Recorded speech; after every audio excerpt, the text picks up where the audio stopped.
जी बिस्मिल्लाहिर्रहमानिर्रहीम। स्टूडेंट्स अस्सलाम वालेकुम। मैं हूं advocate Waqar Ahmed Faridi, republic law academy Sahiwal साहब से मुखातिब हूँ। स्टूडेंट्स, जैसे कि आप जानते हैं कि हम एडीपीपी, डीडीपीपी, सिविल जज, लैट, गैट और एलएलबी ट्यूशंस की क्लासेस ऑनलाइन और ऑन कैंपस भी पढ़ाते हैं।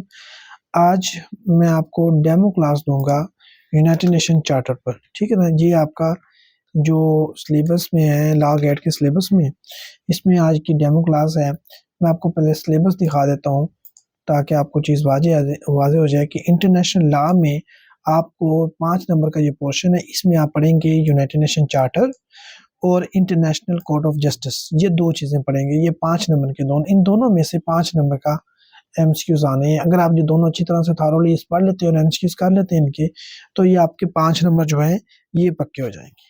ठीक है। आइए अब आप हमको पढ़ते हैं, यूनाइटेड नेशन चार्टर का आगाज़ करते हैं। यूनाइटेड नेशन चार्टर जो है, ये इसका प्रीएम्बल से हम आगाज़ करेंगे। ठीक है। और इसका ऑनवर्ड हम इसको पढ़ेंगे। ठीक है। इसका हर एक आर्टिकल पढ़ेंगे और आर्टिकल जो है उसके फिर हम देखें एमसीक्यूज बनाएंगे। एमसीक्यूज बना जैसे ही आर्टिकल पढ़ते जाएंगे, जितने ही उसके एमसीक्यूज हाथों इम्कान हो सके वो बनाकर और आपको यानी प्रैक्टिस भी करवाई जाएंगी इसी वीडियो में, इसी डेमो क्लास में, ताकि आपके कंसेप्ट भी क्लियर हो जाए और एमसीक्यूज भी आपको सॉल्व करना इजी हो जाए और आपके पेपर्स में जो नंबर है वो भी पक्के हो जाए। ठीक है जी। आगे ये देखते हैं जी। अब चलते हैं जी, इसका आगाज़ करते हैं यूनाइटेड नेशन चार्टर्स का। ठीक है। प्रीएम्बल। जो प्रीएम्बल यूनाइटेड नेशन चार्टर का जो आगाज़ होता है वो होता है जी, we the peoples of the United nation determines. उसने कहा कि वी द पीपल्स वह तो पीपल होता है ना, लेकिन पीपल्स इसमें यह इसलिए लगा हुआ है कि वहाँ बहुत सारे नेशंस है ना, जैसे बहुत सारे मुल्क हैं, इसलिए we the peoples of the United Nations मतलब कि अक़वाम मुत्तहिदा की जो हम जो है डिफरेंट जो नेशंस हैं, ये डिटरमिन करते हैं, ये अहद करते हैं इस बात का कि क्या है, टू सेव सक्सीडिंग जनरेशन, आने वाली जनरेशंस को क्या करेंगे, नस्लों को, from the scourge of war से क्या करेंगे, सेव करेंगे, बचाएंगे। ठीक है ना। Which twice in our lifetime, जो कि 2 दफ़ा जंग हो चुकी है, has brought untold sorrow to mankind, जिसका यानी कि इंसानियत को इसका जो यानी कि बहुत बड़ा नुकसान हो चुका है। उस इस तरह की जो आने वाली जनरेशन को है, हम वार से बचाएंगे। ठीक है ना। आगे वो कह रहे हैं कि with the peoples of the United Nations determined to reaffirm faith in the fundamental human rights, के फंडामेंटल ह्यूमन राइट्स को भी हम यानी क्या करेंगे कि उनको यानी कि इस पे यानी कि इसको ऑब्जर्व करेंगे और इसको यानी कि रीअफर्म करेंगे, इस पर पूरा ईमान रखेंगे, यकीन रखेंगे कि फंडामेंटल राइट्स को यानी कि इसकी यकीनी बनाएंगे। In the dignity and the worth of the human person, और जो इंसान की डिग्निटी है, वकार और उसका जो वर्थ है, उसको यानी कि रखा जाएगा, उसको यानी कि उसको कायम किया जाएगा। In the equal rights of the man and women, और यानी कि जो मर्द और औरत के इक्वल राइट्स उनको दिए जाएंगे। End of Nations large and small, चाहे वो जो कोई नेशन लार्ज हो चाहे वो स्मॉल हो, उनके ह्यूमन राइट्स, उनके जो हैं उसमें मैन या वुमेन दोनों को इक्वल राइट्स दिए जाएंगे और फंडामेंटल राइट्स को यानी कि प्रोवाइड किया जाएगा। देखिए, फंडामेंटल राइट्स प्रोवाइड किए जाएंगे तमाम इंसानों को। आगे to established conditions under which justice and respect for the obligation arising from the treaties and other sources of international law can be maintained. मतलब कि टू एस्टैब्लिश कंडीशन, इस तरह का निज़ाम, कंडीशंस कायम की जाएंगी, मतलब इस तरह का हालात बनाए जाएंगे अंडर विच जस्टिस, जिसमें जस्टिस और रिस्पेक्ट फॉर द ऑब्लिगेशन मतलब कि जो फ़राइज़ की यानी कि एहतराम किया जाएगा, अराइजिंग फ्रॉम द ट्रीटीज, जो एक ट्रीटीज से यानी कि जो होंगे फ़राइज़ बनेंगे, जो मुल्क एक दूसरे से ट्रीटीज करते हैं, मुआहदे करते हैं उनसे, या other sources of international law के जो अदर सोर्सेज से जो भी यानी कि जिस मुल्क की भी कोई जो फ़र्ज़ होगा उसको उसकी पूरी रिस्पेक्ट की जाएगी और उसको ऑब्ज़र्व किया जाएगा। ऐसा यानी कि हालात बनाए जाएंगे, उस हालात में रहकर उन तमाम फ़राइज़ को पूरा किया जाएगा। कैन बी मेंटेन्ड, कैन भी इसको मेंटेन किया जा सकता हो, ठीक है। आगे to promote social progress, social progress को क्या किया जाएगा, सोशल प्रमोट किया जाएगा। माशरती जो इर्तिका है उसको तरक्की जो है उसको प्रमोट किया जाएगा। And better standards of life, और ज़िंदगी की जो बेटर स्टैंडर्ड्स जो हैं उनको भी यानी कि प्रमोट किया जाएगा। इन लार्जर फ्रीडम, यानी कि आज़ादाना, उनको आज़ादाना बनाया जाएगा। इन लार्जर फ्रीडम मतलब कि आज़ादी के पैमाने पर, ऐसे कह लें उसको, आज़ादी के पैमाने पर, यानी कि ज़िंदगी के जो मयार हैं उनको तरक्की दी प्रमोट किया जाएगा और सोशल प्रोग्रेस को भी प्रमोट किया जाएगा। ये था कि जो यूनाइटेड नेशंस, ये प्रीएम्बल में लिखा हुआ है, यूनाइटेड नेशंस के जो डिफरेंट अक़वाम्स हैं, पीपल्स हैं, मतलब कि नेशंस, उन्होंने ये डिटरमिन किया, ये अहद किया कि हम ये एक तो जो डिफरेंट जो है आने वाली नस्लों को स्कर्ज ऑफ वार से बचाएंगे और फंडामेंटल राइट्स को यानी कि प्रोवाइड करेंगे, इक्वल राइट्स प्रोवाइड करेंगे, ठीक है। इक्वल राइट्स को देखेंगे और इंटरनेशनल लॉ जो है उसको हम इंटरनेशनल लॉ को फॉलो करेंगे। इसमें ये और सोशल प्रोग्रेस को यानी कि करेंगे, इसमें अपना जो ना हिस्सा डालेंगे। इस तरह से ये सारा उनका मेन प्रीएम्बल में लिखा हुआ है। एंड फॉर दीज एंड्स, इन चीज़ों को अचीव करने के लिए अब क्या करेंगे? टू प्रैक्टिस टॉलरेंस, हम टॉलरेंस को प्रैक्टिस करेंगे। एंड लिव टुगेदर, और इकट्ठे रहेंगे इन पीस, अमन के साथ रहेंगे, ठीक है ना। विद वन अनदर, एक दूसरे के साथ, एज गुड नेबर्स, अच्छे हमसाए के तौर पर, ठीक है ना। हम इन चीज़ों को अचीव करने के लिए एक दूसरे के साथ बर्दाश्त के साथ और अमन के साथ रहेंगे एक दूसरे के साथ, और अच्छे हमसाए के तौर पर यानी कि मिसाल कायम करेंगे। इन तमाम मकसद जो है ना ऊपर पढ़े प्रीएम्बल में, इन तमाम को अचीव करने के लिए क्या करेंगे? दूसरी लाइन में लिखा है to untie our strength, to untie you unite our strength to maintain international peace and security, मतलब कि अपनी यानी कि यूनाइट करने के लिए अपनी स्ट्रेंथ को, अपनी ताकत को, to maintain international peace and security, international peace और सिक्योरिटी को मेंटेन किया जाएगा। मतलब अगर बैनुल-अक़वामी जो अमन है वो कायम रहेगा तो हमारी स्ट्रेंथ बढ़ेगी ना एक दूसरे की। तो अगर वो नहीं रहेगा तो हम जो स्ट्रेंथ है हर मुल्क की वो वीक होती जाती है। आगे चलते हैं जी। To ensure by the acceptance of the principles, इस चीज़ को इंश्योर करेंगे by the acceptance of principles को, जो असूल है उनको एक्सेप्ट करते हुए, and the institution of the methods, और उन तमाम मेथड्स को, that armed force shall not be used, कि आम जो फोर्स हैं उनको इस्तेमाल नहीं किया जाएगा, save in the common interest में, यानी कॉमन, जब जहाँ पे सबका कॉमन इंटरेस्ट होगा वहाँ पे क्या होगा, यानी कि जो आर्म फोर्सेस हैं उनको इस्तेमाल नहीं किया जाएगा, उनको यूज़ में नहीं लाया जाएगा। आगे है जी, to employ international machinery for the promotion of the economic and social advancement of all peoples, क्या किया जाएगा? इम्प्लॉय किया जाएगा इंटरनेशनल मशीनरी को, तमाम इंटरनेशनल मशीनरी मतलब कि जितने भी अदारे हैं उन तमाम को, for the promotion of economic and social advancement of all peoples, तमाम इंसानों की, यानी कि तमाम पीपल्स मतलब तमाम नेशंस की, जो जितनी भी कंट्रीज़ उनकी यानी कि सोशल और इकोनॉमिक डेवलपमेंट के लिए, एडवांसमेंट के लिए और उनकी प्रमोशन के लिए जितने भी इंटरनेशनल जो मैकेनिज़्म है उनको यानी कि बुए-कार लाकर यानी कि उनकी इकोनॉमिक और सोशल एडवांसमेंट की जाएगी, ठीक है ना।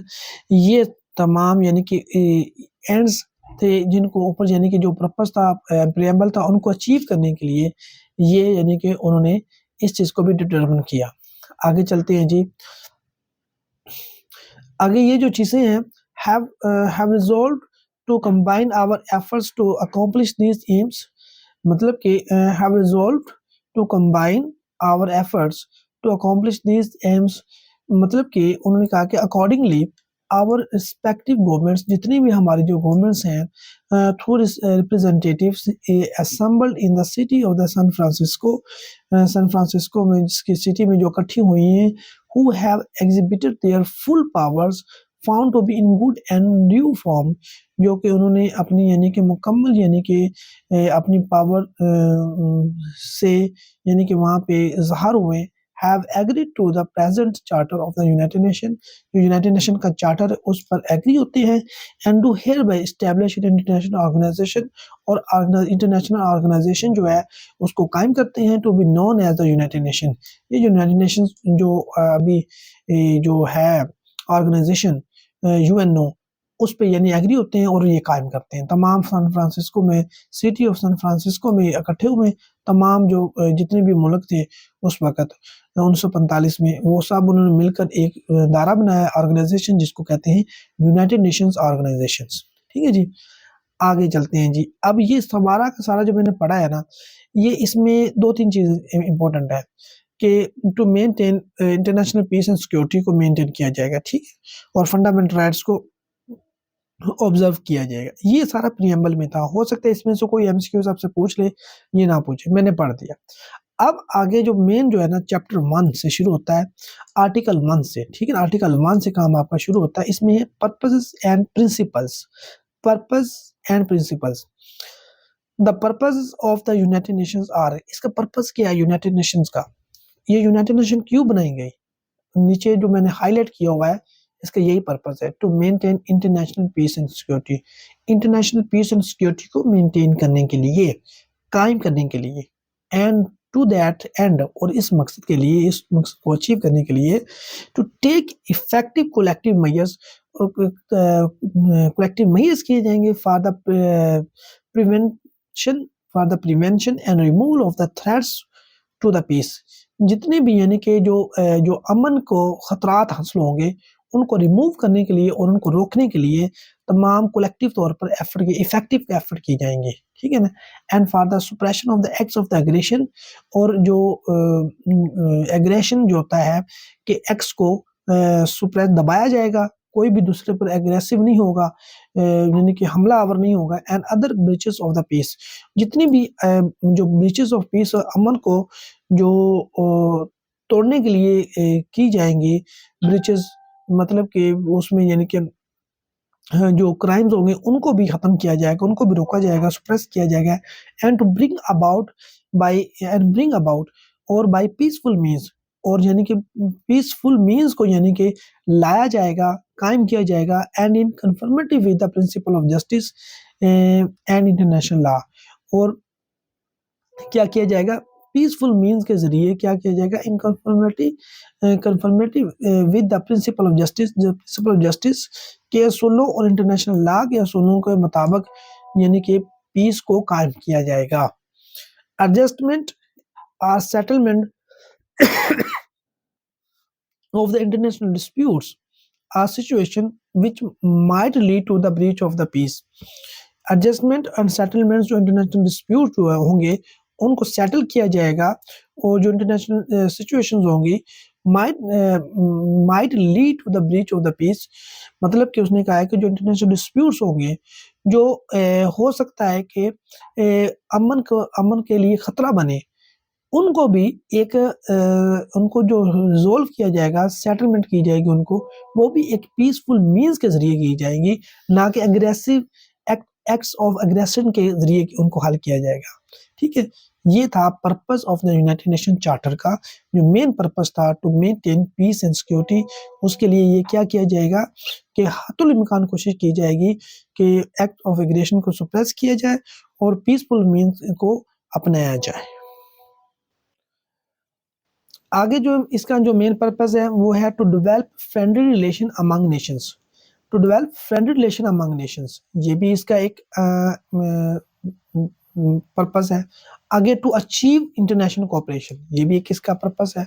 ठीक है, अब हम इसके MCQ, to be centre for harmonizing the action of the nations in the attainment of this common ends, ये जो हमारे यानी कि मकसद है, ये जो 2-3-4 मैंने हाईलाइट किए हुए इनको हासिल करने के लिए, मतलब कि हार्मोनाइज होकर एक कौम की तरह अमल करके यानी कि इन तमाम चीज़ों को अटेन किया जाएगा, हासिल किया जाएगा। ये जो पर्पस है यूनाइटेड नेशन चार्टर के। अब जो MCQs 1 है ना, अब हम इसको पढ़ते हैं। The purpose of United Nations are to maintain international peace and security, B to develop friendly relations among nations, C to achieve international cooperation. क्या है, तीनों ही हैं और तीनों ही हमने ऊपर पढ़े हैं। तो ये देखें जो हाईलाइट मैंने किए हुए, ये जो तीनों मैंने आपके साथ मेंशन किए ना, हाईलाइट किए, ये तीनों ही इसके यानी कि the purpose of United nation है। तो ये इसका आंसर क्या होगा, डी, अब ऑल ऑफ द अबव। ठीक है, आगे आर्टिकल 2 क्या कहता है। मैंने इस तमाम जो पढ़ाया उसके एक ही MCQs बनाए, इसलिए कि जो इम्पोर्टेंट था वो मैंने बना दिया, बाकी सारा मैंने वैसे ही आपको पढ़ाया। आगे चलते हैं। आर्टिकल 2, आर्टिकल 2 क्या कहता है, आर्टिकल 2 कहता है द ऑर्गेनाइजेशन।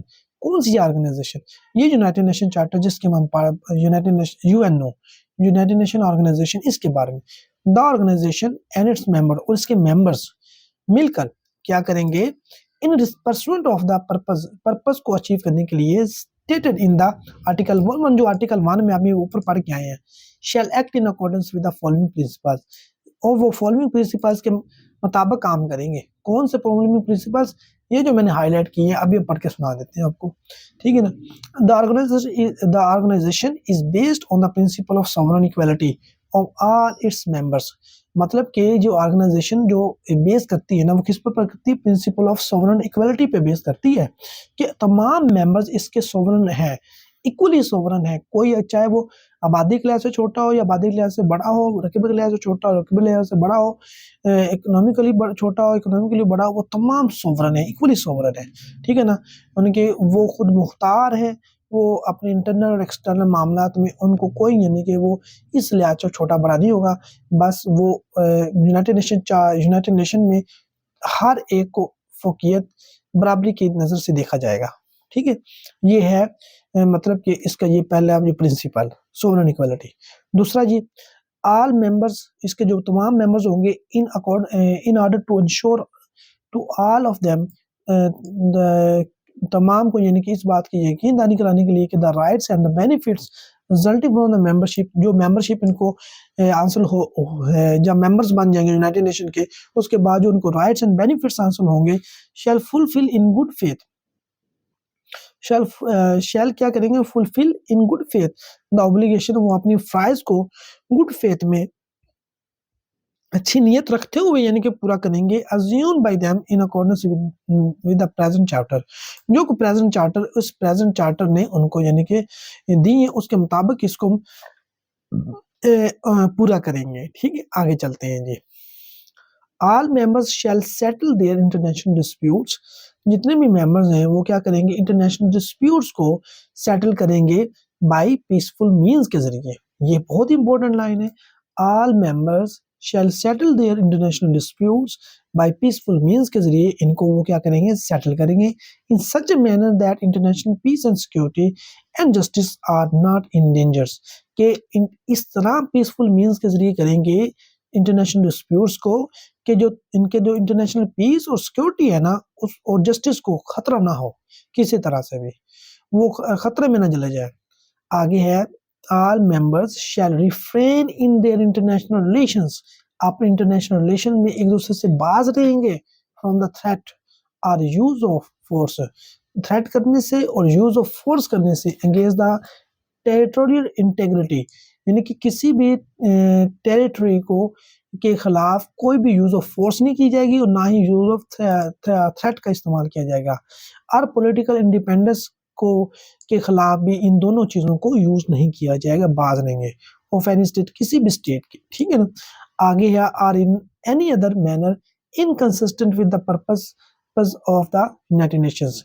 हाँ, किसी भी दूसरे में, एक तो ये बता दिया गया कि यूज ऑफ फोर्स नहीं की जाएगी, यूज ऑफ थ्रेट नहीं किया जाएगा, और इसके अलावा कोई भी मीन्स यूज नहीं किया जाएगा जिससे पर्पस ऑफ यूनाइटेड नेशंस वो क्या हो से गैर मुताबिकत हो, मुताबिकत ना रखता हो। कोई भी मैनर, अगर आपने यूनाइटेड नेशंस के चार्टर का जो पर्पस है उसके गैर मुताबिक कोई काम किया तो फिर वो क्या हो जाएगा, वो इसकी वायलेशन होगी, वो आपने इसके पर्पस को डी ट्रैक कर दिया, मतलब कि उसको आपने फुलफिल नहीं किया, उसको अचीव करने में आपने कोई स्ट्रगल नहीं की, आप उसके उल्ट चल रहे हैं, आपको इसकी पेनल्टी हो सकती है।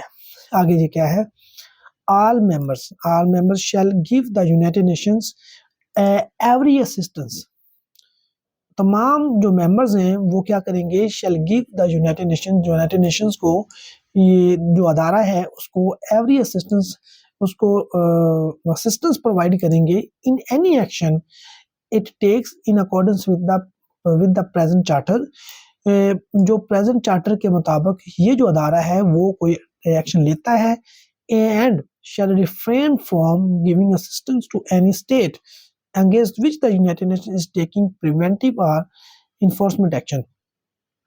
और हर वो स्टेट दूसरी स्टेट को, ऐसी स्टेट को असिस्टेंस प्रोवाइड करने से बाज रहेगी जिसके खिलाफ यूनाइटेड नेशन ने एक्शन लिया हुआ है। ठीक है ना, ठीक, चाहे वो प्रिवेंटिव एक्शन हो, चाहे वो इन्फोर्समेंट वाला एक्शन हो। यूनाइटेड नेशन ने अगर चार्टर लिया तो यूनाइटेड नेशन के जिस स्टेट के खिलाफ एक्शन लेगी उसको कोई भी स्टेट, दूसरी स्टेट उसको कोई भी असिस्टेंस प्रोवाइड नहीं करेगी। ये कैटेगोरिकली यूनाइटेड नेशन के जो चार्टर आर्टिकल 2 में ये बात मेंशन है।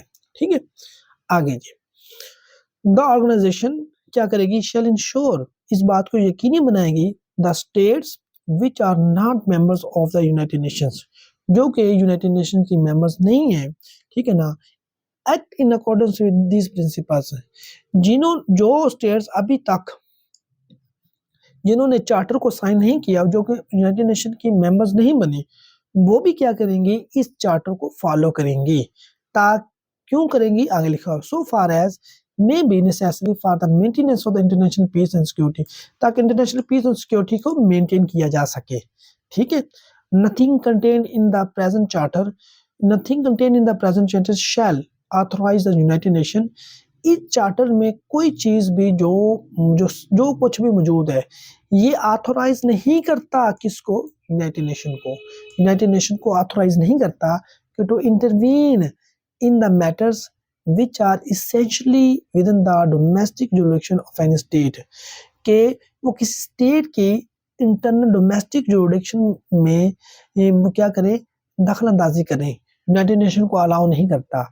Are shall require the members to submit such matters to the settlement under the present charter, और ना ही ये चार्टर यूनाइटेड नेशन को ऑथराइज करता है कि वो स्टेट को क्या करे, स्टेट को बाउंड करे कि वो अपने अंदरूनी मामलात के बारे में हमारे सामने रिपोर्ट रखें। ठीक है ना, मामलात को सेटल करने के लिए। But this principle shall not prejudice the application of enforcement measures under chapter 7। Under chapter 7 पर ये जो प्रिंसिपल है, ये जो बताया हुआ है, ये अप्लाई नहीं करेगा। ये जब हम चैप्टर 7 पर पहुंचेंगे देन हम इसको पढ़ेंगे। ठीक है, आगे जी एमसीक्यूज नंबर 2, इसको एमसीक्यूज नंबर 2 को हम करते हैं। अभी देखिएगा, the organization is based on the principle of the dash of all its members. ठीक है ना, सोवरेन इक्वालिटी। देखिए, the organization is based on the principle of the sovereign equality. B option इसका ठीक है, बी ऑप्शन ठीक है। MCQ number 3, all members in order to ensure to all of them the rights and benefits resulting from the membership shall क्या करेंगे, shall fulfill in good faith the obligation assumed by them in accordance with the present charter। in good faith obligations, fulfill in good faith the obligation, fulfill in good faith the obligation, इसका जो option है वो सी ठीक है।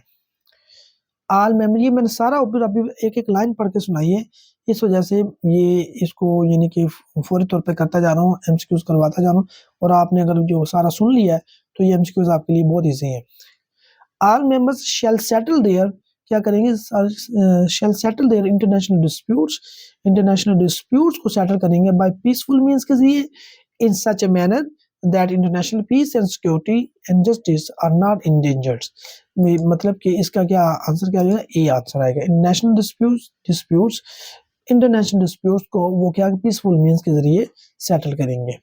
ठीक है, आगे चलते हैं। MCQ number 5, all members shall refrain in their international relations from क्या प्रोवाइडिंग असिस्टेंस। ठीक है ना, इसमें फ्रॉम द थ्रेट और यूज ऑफ फोर्स। उसने कहा है all members shall refrain in the international relation from the threat और यूज ऑफ फोर्स से अगेंस्ट द टेरिटोरी इंटीग्रिटी, किसी भी टेरिटोरी, किसी भी स्टेट की टेरिटरी के खिलाफ ना तो यूज ऑफ फोर्स की जाएगी ना थ्रेट ये किया जाएगा। ठीक है ना, इसका जो आंसर है वो ए ठीक है। ठीक है, आगे जी एमसीक्यू नंबर 6 है। एमसीक्यू नंबर 6 क्या कहता है, all members shell give the United Nations every assistance. ऊपर आपने पढ़ा था एवरी असिस्टेंस वाला, इसका जो ऑप्शन है ठीक है, बी ठीक है जी। आगे चलते हैं MCQ number 7, the organization shall ensure that the state which are not members of the United Nation act in accordance with, जो मेंबर्स नहीं है वो भी यूनाइटेड नेशन चार्टर के मुताबिक ही उस पर अमल करेंगे। Members of the United nation जो नहीं है उसके मुताबिक फिर भी वो यूनाइटेड नेशन चार्टर्स को फॉलो करेंगे ताकि इंटरनेशनल पीस और सिक्योरिटी को मेंटेन किया जा सके। ये बात लिखी हुई है। आगे चलते हैं जी एमसीक्यूज नंबर 8। एमसीक्यूज नंबर 8 ये अब आज का हम लास्ट एमसीक्यूज करेंगे, इसके बाद इसको वाइंड अप करते हैं कि nothing contain in the present charter shall authorise the United Nation to intervene in the matters which are essentially within the domestic jurisdiction. हाँ, अगर एक स्टेट का अपना मामला है उसमें किसी भी ये चार्टर यूनाइटेड नेशन को ऑथराइज नहीं करता कि उनके मामलात में दखलंदाजी करे। ठीक है, यहाँ पे जो डोमेस्टिक जुरिडिक्शन आंसर जो सी वाला जो डोमेस्टिक जुरिडिक्शन वाला ठीक है जी। नहीं स्टूडेंट्स, आज के लिए इतना काफ़ी है, बाकी जो है मैं आपको इंशाल्लाह आने वाले वक्त में जब आप ये सेशन ज्वाइन कर लेंगे तो फिर करवाऊंगा। अब मैंने आपको तकरीबन 26 मिनट का, ये मैंने 27 मिनट का लेक्चर लिया है, इसको आप ज़रूर सुने डेमो लेक्चर को, और इसी बेस पे आप डिसाइड करेंगे कि हम आपका जो सेशन मंडे को स्टार्ट होने वाला है आपने ज्वाइन करना है या नहीं करना है। ठीक है ना, हमारा पढ़ाने का तरीका ये है कि हम पहले बेरक पढ़ाते हैं, ला पढ़ाते हैं, फिर साथ ही उसके एमसीक्यूज आपको हल करवाते हैं, और एमसीक्यूज फिर आपको यानी कि सेंड भी करते हैं और आप उसको सॉल्व करके भी सेंड करते हैं। हमें इस तरह से पढ़ाते हैं, और मतलब कि ये इस तरह से इसलिए पढ़ाते हैं जो स्टूडेंट्स नहीं भी पढ़ना चाहता वो भी पढ़ ले, उनको बेरक भी समझ आ जाए, ला भी समझ आ जाए और उसका पेपर भी क्लियर हो जाए। अगले लेक्चर में मिलते हैं, अगली क्लास डेमो क्लास में जो 3-4 लेक्चर रहते हैं वो मैं रिकॉर्ड करता हूँ आपके लिए। तब तक के लिए वकार अहमद फरीदी को इजाज़त दीजिए। अल्लाह हाफिज़।